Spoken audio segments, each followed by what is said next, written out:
Regresamos a la consulta médica.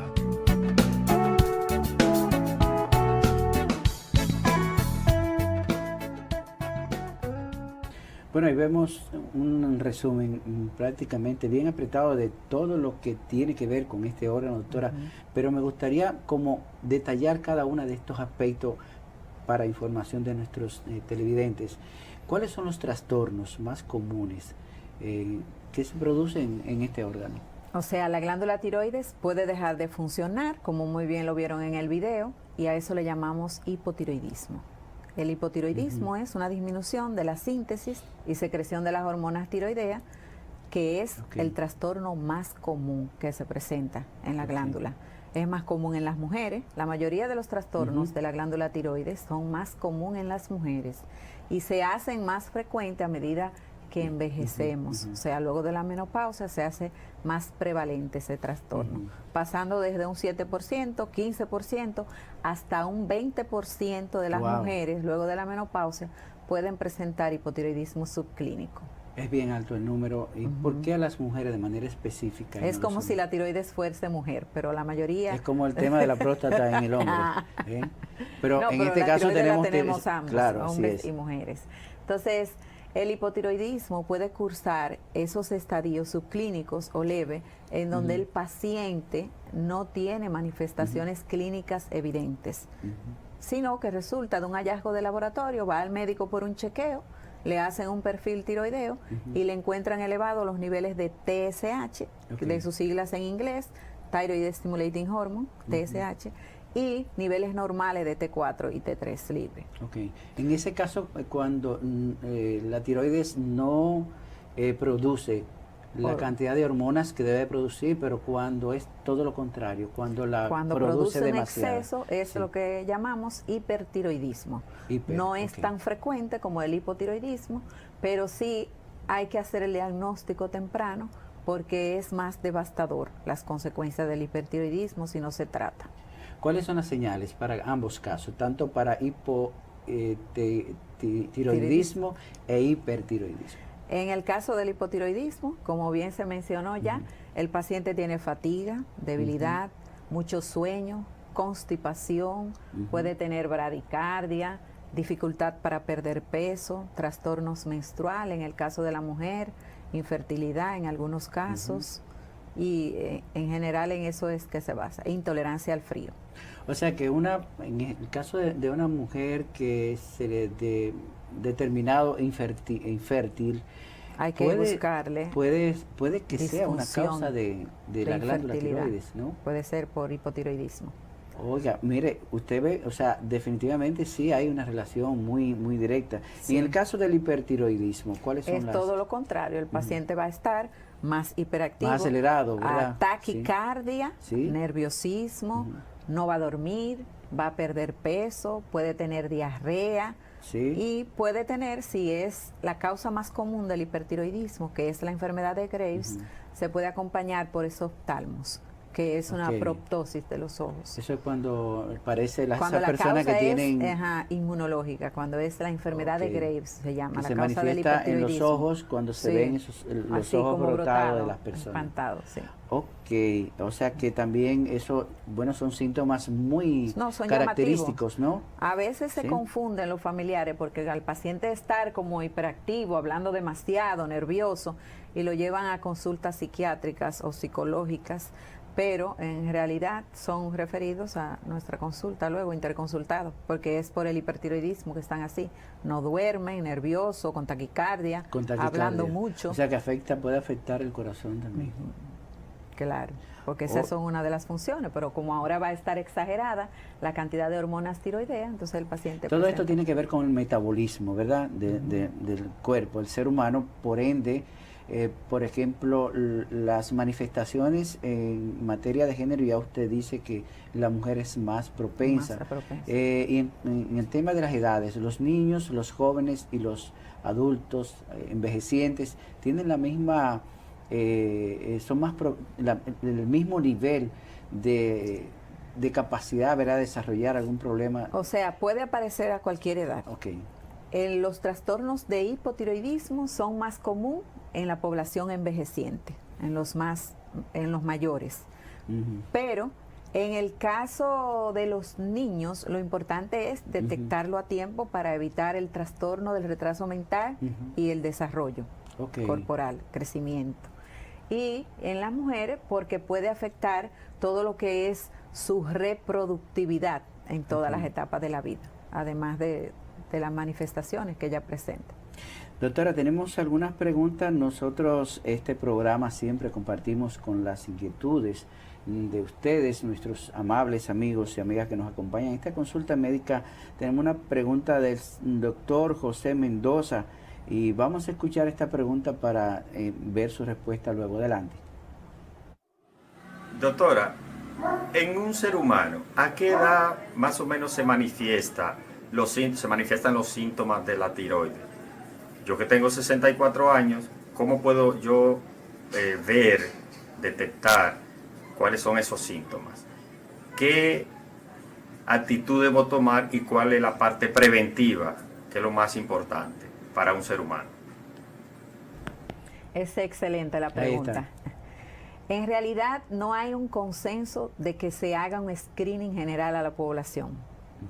Sí está aprobado inclusivemente en nuestro país hacer el pesquisaje o la búsqueda de trastornos tiroideos al momento del nacer en los niños. En países desarrollados eso se ha hecho siempre.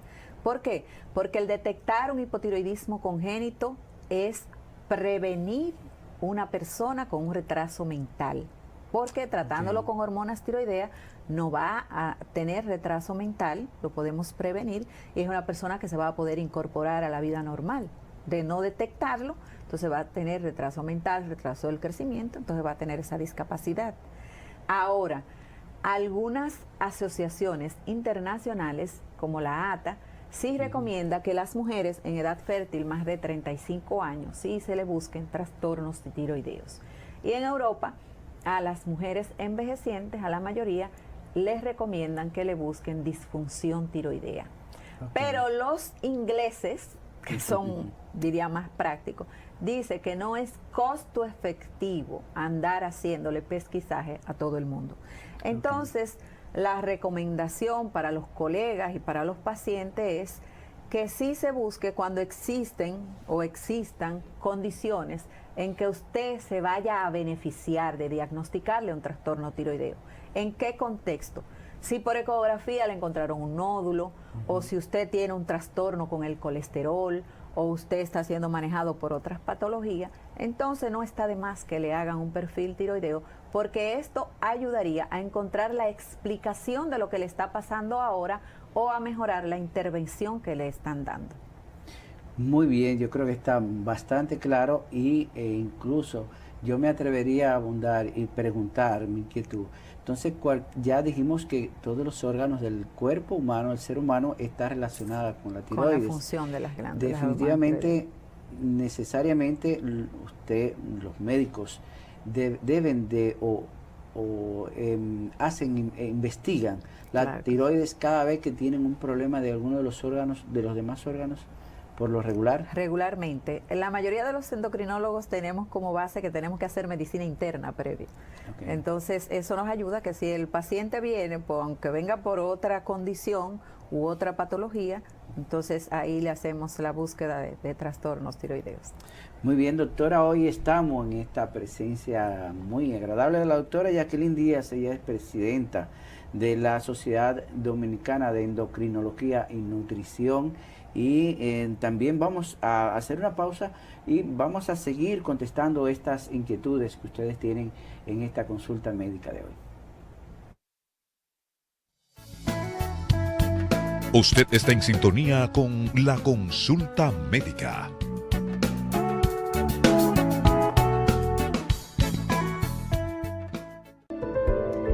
En SENASA garantizaremos a nuestros afiliados el acceso a los servicios de salud y atenciones derivadas del COVID-19.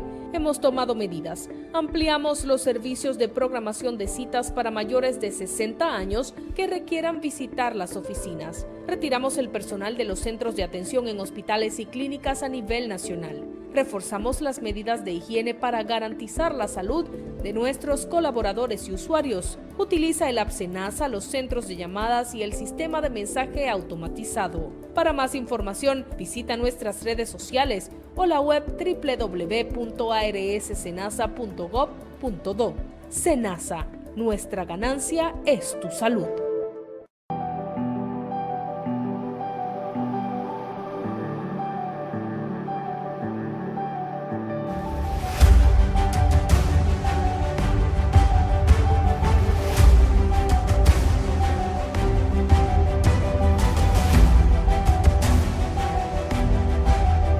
Por el bien de todos, cuando más los necesitamos, cumplieron con su deber y lo esencial no se detuvo.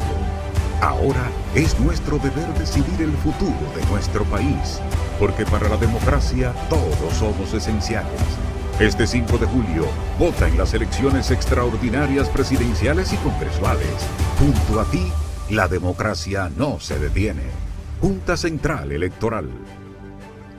Óyeme, manín, ¿para qué va a coger lucha si ya ONAPI te entrega tu nombre comercial sin salir de tu casa? Tú coges tu celular, tu computadora, una tablet, entras www.onapi.gov.do. Tú le das donde dice ISERPI, sin coger lucha y sin calor. Ahí mismito lo solicitas, lo pagas y al otro día te lo mandan a tu correo electrónico. Sí, así de fácil, mucho más rápido, mucho más digital.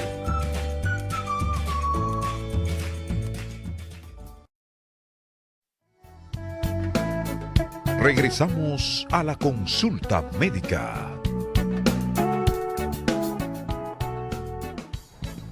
Continuamos en esta consulta médica. Yo soy Patricio Peralta, hoy en la grata compañía de la doctora Jacqueline Díaz. Ella es la presidenta de la Sociedad Dominicana de Endocrinología y Nutrición. Y hemos estado conversando sobre este tema tan importante de este órgano de la tiroides.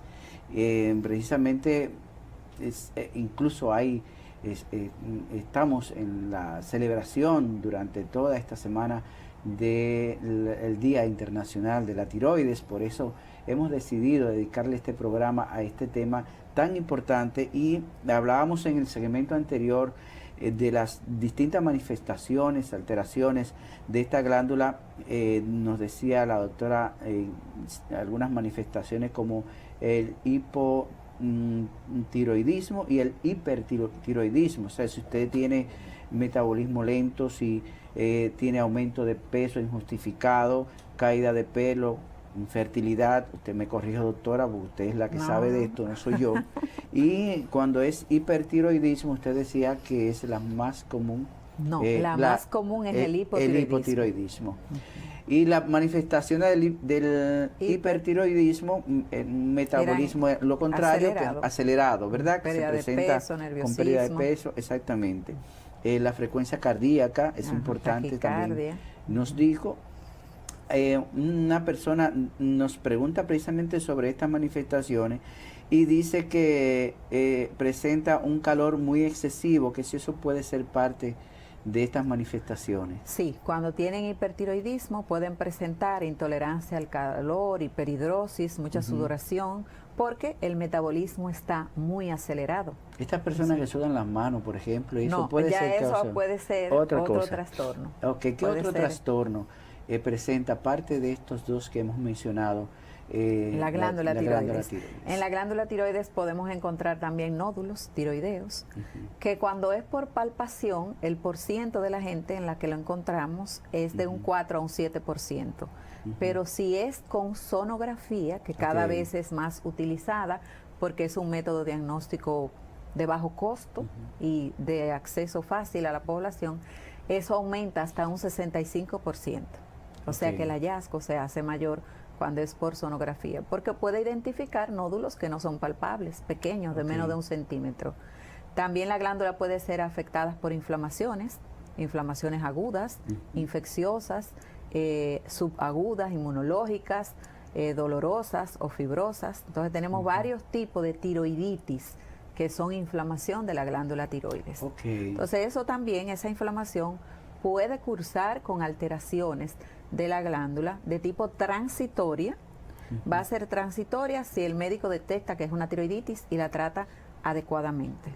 Pero si el tejido tiroideo se daña en un gran porcentaje, esa misma tiroiditis puede acarrear que el paciente sufra luego de un hipotiroidismo permanente.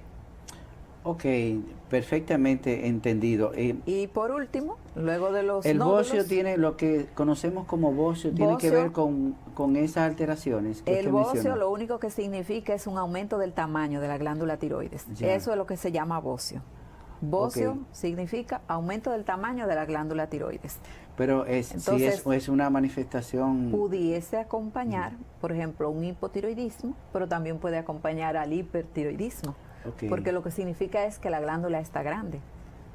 Ya. puede ¿Y eso también- qué lo produce, doctora? En el pasado y en los países pobres, la causa más frecuente del bocio en sí es la deficiencia de yodo en la dieta. Okay. Como cada vez más la Organización Mundial de la Salud y eso se han encargado de darle a la población mecanismos fáciles de adquirir el yodo en su alimentación, como la sal yodada, cada vez es menos frecuente la deficiencia de yodo en la dieta. Inclusive aquí en nuestro país, además de la sal, tenemos otros condimentos o alimentos que tienen yodo. Sí, precisamente, doctora, tenemos una inquietud que nos hace Patricio José sobre este tema. Adelante, vamos a escuchar esta pregunta de Patricio.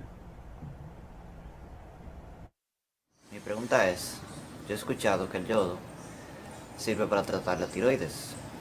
Entonces quisiera saber, en ese caso, qué relación tiene con eso en caso de que se consuma menos yodo o se consuma más yodo de la cuenta. ¿Qué reacción tiene eso?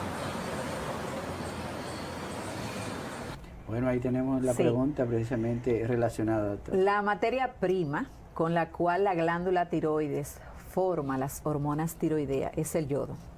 Okay. Por eso es necesario que tengamos una ingesta adecuada de yodo. Se habla de alrededor de 150 microgramos por día. En el embarazo, las demandas de yodo, como aumenta el 50% la demanda de síntesis de hormonas tiroideas, la mujer embarazada, su ingesta de yodo debe rondar alrededor de 250 microgramos de yodo por día. O sea, debe aumentar más ¿Eso los qué significa alimentos más o ricos menos en yodo. en una Debe una ingerir idea más práctica? pescado, la sal yodada es los más baratos, como mencioné, pero debe ingerir más comida de mar, pescado, rábano y otros tubérculos que tienen yodo. Ok, precisamente... Y la pregunta es contestado a la pregunta. ok, sí, adelante. Él dice que se usa como tratamiento. En el caso de los Ok. cánceres tiroideos, luego de la tiroidectomía, se le da una dosis ablativa de yodo, 131, que es para eliminar si quedó algún resto de tejido. ¿Ok? Para tener una tasa más alta de cura del cáncer de tiroides, porque los cánceres de tiroides son generalmente de un buen pronóstico.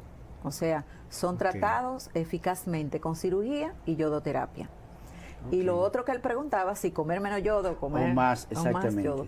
Si usted ingiere una cantidad menor de la que su cuerpo necesita para sintetizar una cantidad adecuada de hormonas tiroideas, usted puede desarrollar un hipotiroidismo, un bocio con hipotiroidismo. Como sucedía en el pasado, aquí había una área endémica de bocio por deficiencia de yodo. En el caso de que usted se exceda en la ingesta de yodo, si su glándula está normal, no pasa nada, porque la glándula tiene mecanismos para no enfermar.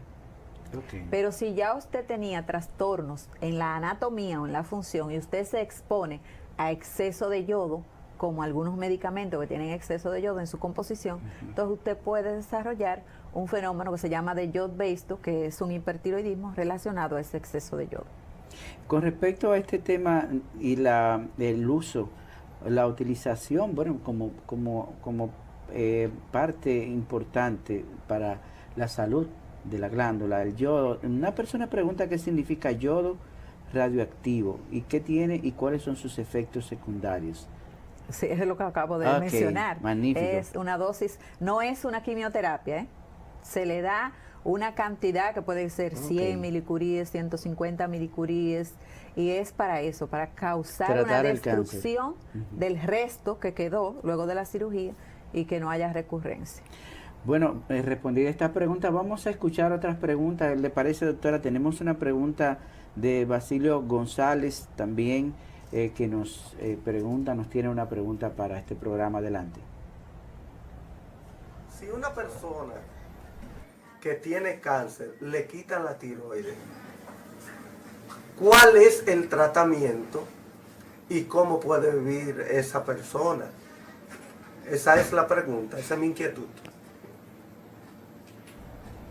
Bueno, ahí está Basilio pregunta Sí. si una persona tiene cáncer, se le extirpa o si se le puede llegar a extirpar la glándula a una persona. Sí, muy importante. Hablábamos del cáncer. En la tiroide hay diferentes tipos de cáncer. Están los más comunes, que son los cáncer diferenciados de tiroides. Dentro de esto, el papilar, que es el más común y que tiene menor riesgo de ser agresivo, se puede curar con una tiroidectomía total, o sea, se le extirpa la tiroides. Luego de eso, dependiendo del resultado de la patología luego, eso va a decirle al médico si el paciente va a requerir o no yodo luego de la cirugía, y el paciente va a vivir de lo más bien, porque lo único que va a requerir es que su médico le administre para el resto de la vida hormonas tiroideas, o sea, hacerle una terapia de reemplazo hormonal con hormonas tiroideas, porque ya él no la va a producir. Y al no producirla, necesita tener esa terapia al principio, y dependiendo del tipo de cáncer, la dosis va a ser supresiva o va a ser sustitutiva. ¿Qué porcentaje, usted dijo que en el tratamiento del cáncer de tiroides, prácticamente los datos reflejan de que se puede, es tratable perfectamente y no tienen ese riesgo mayor riesgo como otros cánceres, correcto? Sí, pero esos son los que son diferenciados, el papilar y el folicular. Hay otras variantes que no son diferenciados, como el medular y el anaplásico, que ahí el pronóstico no es bueno y la expectativa de vida es corta, porque esos son más agresivos y el comportamiento no es tan benigno. Tengo otras preguntas, doctora, para usted. En las redes sociales dice una persona, Juana Esteves, dice que está embarazada y quiere saber su manejo con el yodo, tanto para ella como con su bebé, y cómo puede afectar la falta o la sobreexposición de yodo. Hemos hablado de eso también. Sí. ¿Qué usted le puede decir a Juana? Juana, su ginecólogo debe determinarle principalmente, porque aquí no se hace yoduria, o sea, no hay una forma tan fácil de saber si estás ingiriendo el yodo adecuadamente, la cantidad que necesita. Lo que se hace en la consulta es medirte el perfil tiroideo, y de acuerdo a cómo estén tus valores en este estadio, entonces tu médico va a decidir si tiene que referirte a un endocrinólogo o no. Otra señora pregunta, ¿existe alguna complicación si una hipertiroidea queda embarazada? ¿Cómo puedo saber si tengo hipertiroidismo? Ese es el caso contrario de que una persona ya padece la señora dice de hipertiroidismo. Y dice que queda embarazada luego de haber tenido ya diagnosticada la enfermedad. Si tiene la enfermedad, lo importante es que lleve el tratamiento. O sea, que tenga el seguimiento con el endocrinólogo, que se va a encargar de administrarle los fármacos que van a inhibir la síntesis de las hormonas tiroideas. Y le van a dar el seguimiento apropiado, igual que con el ginecólogo, va a tener que ir al endocrinólogo todos los meses o dependiendo, para valorar los valores de las hormonas tiroideas. Pero sí tiene un tratamiento y un seguimiento especial, específico. Así para como este tipo en el hipo, hay que reajustarle okay, la dosis a la hipotiroidea para que tenga la concentración de hormonas tiroideas adecuada durante todas las etapas del embarazo. Así en el hipotiroidismo hay una intervención, un tratamiento para que ella se mantenga controlada. Otra persona dice, me han diagnosticado hipertiroidismo latente, sin afectación hormonal. Por tanto, el médico no me quiere medicar todavía. ¿Es correcto? ¿Qué opciones hay para el tratamiento de hipertiroidismo? Ya hablamos también un poco de eso. Lo que pasa, no sería latente, quizás fue subclínico que le dijeron, tal vez ella no tiene tantas manifestaciones clínicas o no tiene ningún riesgo. Entonces, muchas veces, dependiendo de la individualización del paciente, es que se decide la intervención o no. Okay. Entonces, muchas veces el médico mantiene una conducta expectante. La intervención, la mayoría de las veces la hacemos cuando el paciente está sintomático, o sea que tiene taquicardia, nerviosismo, insomnio. Hay que darle sus inhibidores de síntesis de hormonas tiroideas. La terapia de primera línea es el yodo, ¿ok? Se le da también dosis ablativa de yodo en el Graves, en el hipertiroidismo. O si el paciente no tiene los recursos económicos para pagarse el yodo, se le indica una cirugía. Estas manifestaciones tienen diferentes grados, entiendo, ¿verdad? Sí. Tanto el hipo como el hipertiroidismo tienen diferentes grados. Tienen diferentes grados. Ambos, el hiper y el hipotiroidismo, tienen estadios subclínicos. Subclínicos es que son hallazgos que el médico hace de laboratorios, anormalidades de los niveles hormonales sin manifestaciones clínicas. Ahora están el hipertiroidismo franco y el hipotiroidismo franco, que es el paciente que viene con el cuadro clínico, o sea, signos y síntomas de hipertiroidismo y la normalidad del laboratorio. Y en el hipotiroidismo también tienen la clínica y tienen la bioquímica para confirmarlo. ¿Cómo están los avances, doctora, en el país en lo que respecta al tratamiento de cáncer, cirugía, por ejemplo? Todo lo que tiene que ver con el tratamiento de este órgano y de esta glándula que es tan importante en el cuerpo, en el ser humano. Bueno, voy a ir por etapas. Ajá. En el hipotiroidismo el diagnóstico es sumamente fácil y no es costoso, porque usted solamente necesita la clínica y los laboratorios, que se lo cubren la mayoría de los seguros. Estos trastornos, En el hipertiroidismo usted va a requerir, además de la clínica y los análisis de laboratorio, una gammagrafía tiroidea que le va a decir si capta o no capta yodo para hacer diagnóstico diferencial, que también es asequible, no es una cosa de costosa ni del otro mundo, y está disponible en el país. Tenemos centros que la realizan.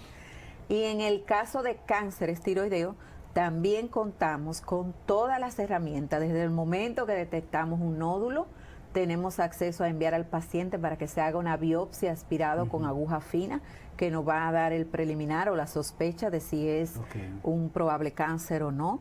También tienen acceso a tener su cirugía, que la mayoría de los seguros se la cubren, su tiroidectomía, y luego si necesita o no yodo también está disponible en el país. ¿Cómo se practica una cirugía de la glándula tiroides por el cuello? ¿No? Sí, definitivamente. hasta ahora ese es el abordaje que más se practica en el país, porque la glándula está inmediatamente debajo de la piel ahí, en la región anterior del cuello, inferior, debajo del cartílago cricoides. Yo quiero compartir, doctora, usted me permite un material, es un video, ¿verdad?, que me ha llamado mucho la atención precisamente de los avances en lo que respecta a la cirugía de tiroides, porque precisamente ante esta situación de que las cirugías dejan esta marca siempre en el cuello, ¿no? Vamos a ver este video. Habitualmente, para abordar una cirugía de tiroides es necesario realizar una incisión en el cuello con la consiguiente huella estética. Sin embargo, un equipo de cirujanos de la Clínica Universidad de Navarra ha conseguido llevar a cabo esta operación por la axila mediante este robot, el robot Da Vinci. La disección quirúrgica desde la axila se realiza en el plano subcutáneo, alcanzando la musculatura lateral del cuello y la musculatura pretiroidea. A continuación se expone la glándula tiroides y en el espacio quirúrgico creado se introducen los instrumentos adaptados a los brazos del robot.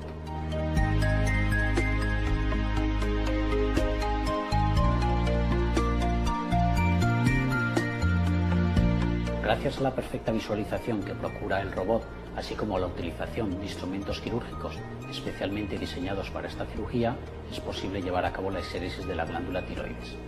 El recorrido desde la axila es mayor, con lo cual el tiempo quirúrgico se prolonga aproximadamente 1 hora más en el caso de una hemitiroidectomía y algo más en el caso de una tiroidectomía total.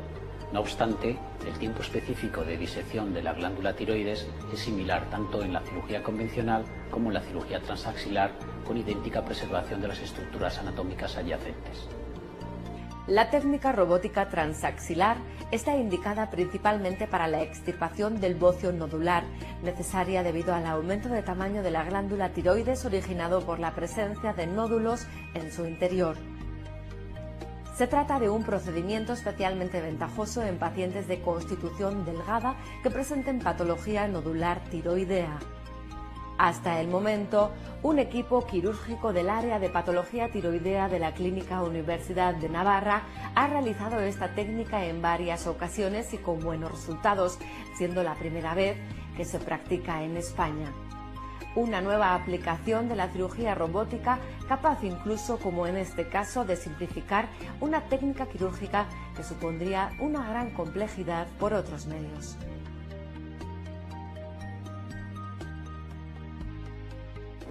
Aunque en general el resultado estético que la cirugía convencional deja en el cuello es aceptablemente bueno, existen no obstante casos en los que se produce una cicatriz hipertrófica o una retracción cicatricial de la piel sobre el plano muscular subyacente con la sensación de tirantez y defecto estético que conlleva.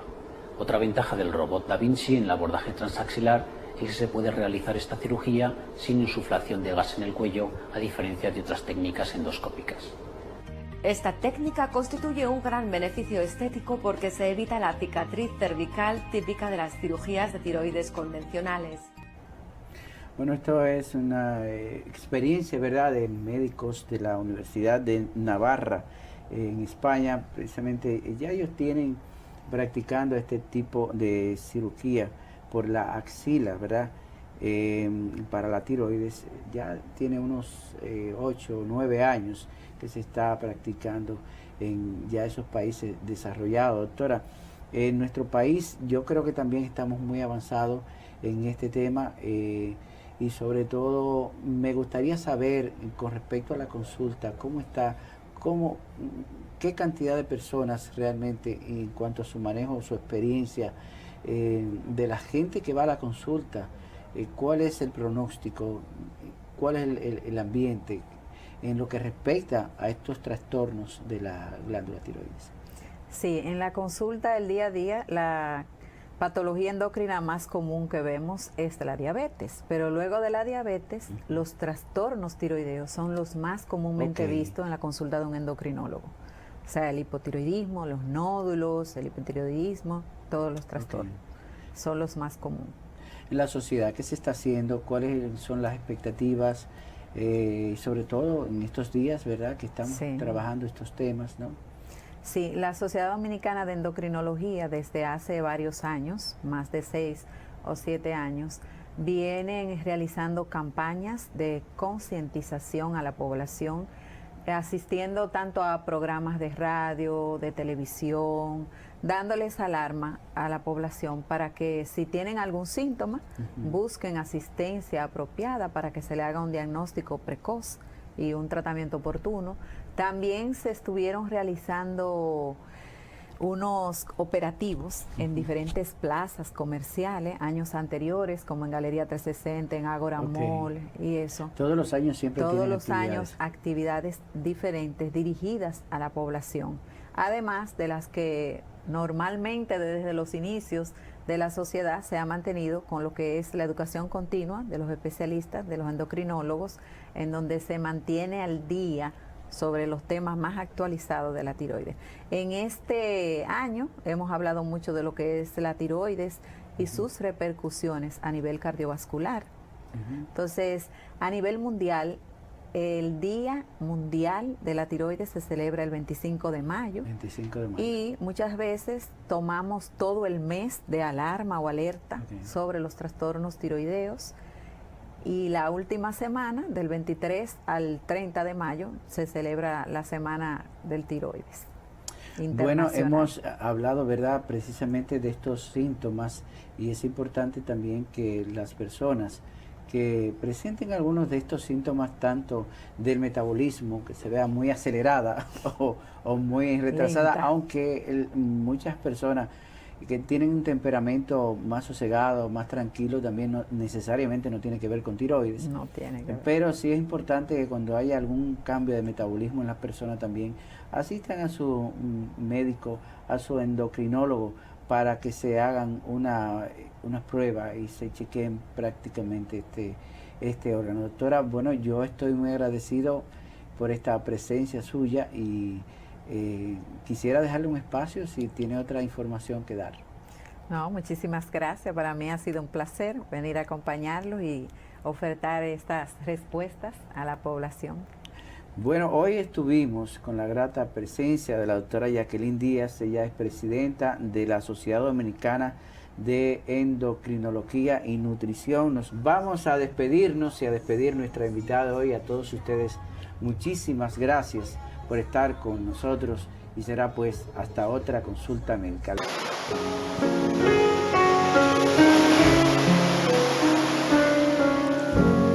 Ya amanecerá, ese día llegará con una nueva forma de perfumar para cada rosa, porque todo cambiará. Existirá razón para que haya desconsuelo y sin explicación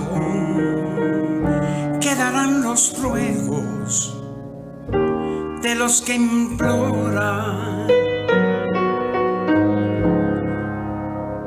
porque todo cambiará.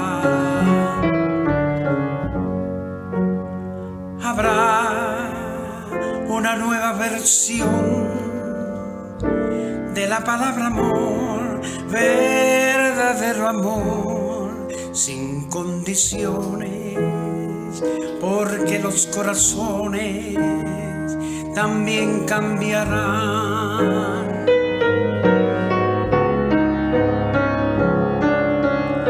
La felicidad para todos será igual y amanecerá una nueva vida cada día, porque todo cambiará.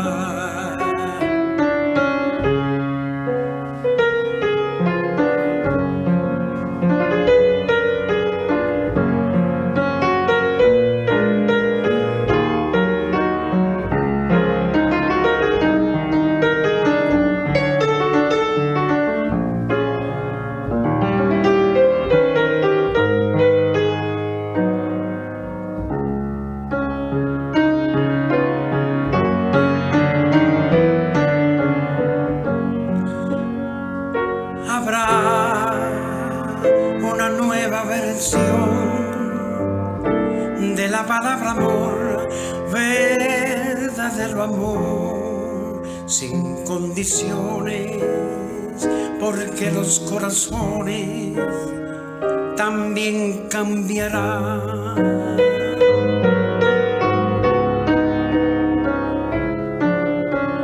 La felicidad para todos será igual y amanecerá una nueva vida cada día,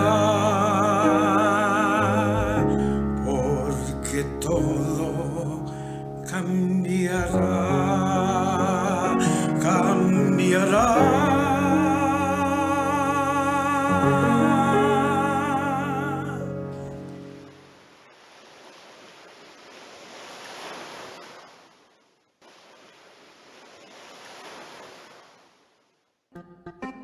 Hemos presentado La Consulta Médica, un programa con las respuestas a sus necesidades de salud a través de las orientaciones de nuestros médicos especialistas. Participe con nosotros a través de nuestras líneas telefónicas en esta, su consulta médica.